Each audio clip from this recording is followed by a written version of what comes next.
here we are. Adira? I'm Harnita. Have you seen kids getting into trouble with their mischievous tricks and finding risky adventures? It takes way too long for a new season of Strange Things.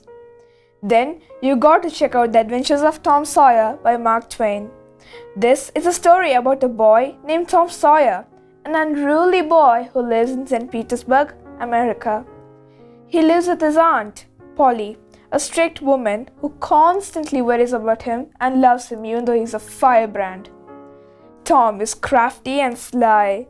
My favorite part is when Tom used his art of persuasion to convince his friends to do his chores, painting the fence.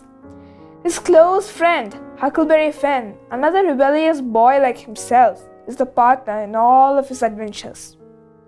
The best of their craziest adventures is when he and Huck were in a graveyard trying to revive a dead person with a dead cat at midnight. Then they pretend to be pirates for a while in a nearby island, living out in the woods for a while. Then Tom and Huck go treasure hunting in a haunted house. Tom and Huck take a blood oath that they'll never talk about the crime scene to anyone. Don't you think that these kids definitely need some supervision? Twain teaches us that many times children's careless jaunts are natural. A child can misbehave and still be good inside.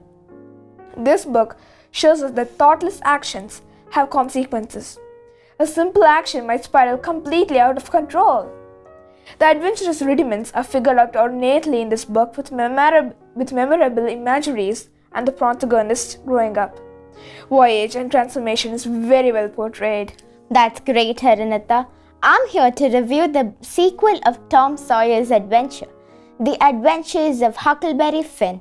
The first few chapters start in the direction to show that it is the continuation of that adventures.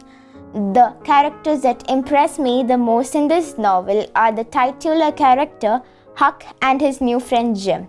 I cannot hide my sympathy for Jim while reading the book, and my heart yearned for his freedom.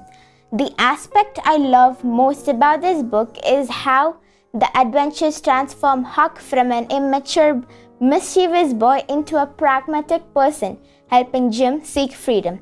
That aside, Mark Twain satirized the topsy-turvy morals of slavery. Huck gets into all kinds of problems along with Jim while trying to free him. This book portrays an excellent and uplifting account of people thrown together into awful circumstances and the human spirit which carried them along. Overall, an entertaining and great snapshot of history. Definitely a thought-provoking read. That's an amazing review, Adra. Ultimately, it's evident that Tom is a conformist who knows the bounds and limits of the society and adheres to his rules, while Huck is a free spirit, the individualist who cherishes his own freedom. Thank you for listening to our book review. Good day.